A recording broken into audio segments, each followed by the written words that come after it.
بسم الله الرحمن الرحيم. عن أبي هريرة رضي الله تعالى عنه عن النبي صلى الله عليه وسلم قال: كان تاجر يداين الناس فإذا رأى معسرا قال لفتيانه: تجاوزوا عنه لعل الله أن يتجاوز عنا فتجاوز الله عنه. رواہ البخاری۔ نبی کریم صلی اللہ علیہ وسلم نے ایک تاجر کا واقعہ بیان کرتے ہوئے ارشاد فرمایا کہ وہ لوگوں کو قرض دیا کرتا تھا۔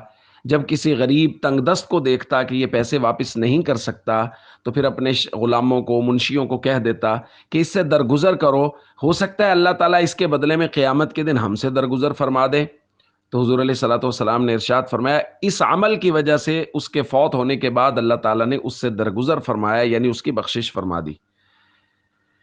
دوستو، لین دین کے معاملات، حسن اخلاق، کسی سے قرض لیا ہے تو اس کو بر وقت واپس کرنا، کسی نے آپ سے قرض لیا ہوا ہے اور آپ کو لگتا ہے یار وہ واپس نہیں کر پا رہا، اس کے لیے مشکل ہے، آپ اس کو مہلت دے دیتے ہیں یا اس کو معاف کر دیتے ہیں، اس کے بے حد فضائل بیان کیے گئے ہیں۔ اگر آپ نے کسی سے قرض لیا ہے اس کو جلدی واپس کرنے کی ترغیب دی گئی ہے۔ شریعت نے اس پر تفصیلی بحث کی، ہم بھی اس پہ کچھ دن بات کریں گے تفصیل کے ساتھ۔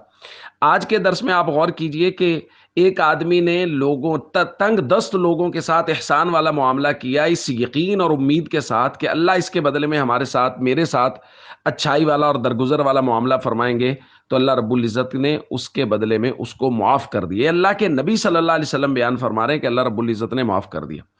پرانے زمانے میں بزرگ حکایت بیان کرتے تھے کہ ایک آدمی، کھوٹے سکے ہوتے تھے پہلے، کہ کھوٹے سکے بھی لے لیا کرتا تھا، دکاندار تھا تو کھوٹے سکے لے لیا کرتا تھا، بچے لے کے آتے وہ کہتا ٹھیک ہے، اس سے چیز دے دیا کرتا تھا۔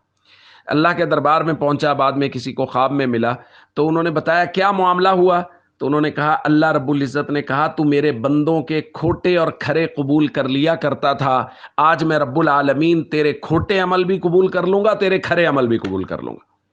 تو دوستو، لوگوں کے ساتھ اچھائی کا معاملہ کرنا، کسی جگہ کوئی تنگ دست ہے، آپ اس کی مدد کر سکتے ہیں یا آپ اس کو معاف کر سکتے ہیں، اس کو مہلت دے سکتے ہیں تو ضرور دینا، اس یقین کے ساتھ کہ اس کے بدلے میں اللہ رب العزت ہمارے ساتھ درستگی کا، اچھائی کا اور بہتری کا معاملہ فرمائیں گے۔ السلام علیکم ورحمۃ اللہ وبرکاتہ۔ ہمارے چینل درس حدیث پروڈکشن کو سبسکرائب کریں اور ہماری ویڈیوز کو لائک، شیئر اور کمنٹ ضرور دیں۔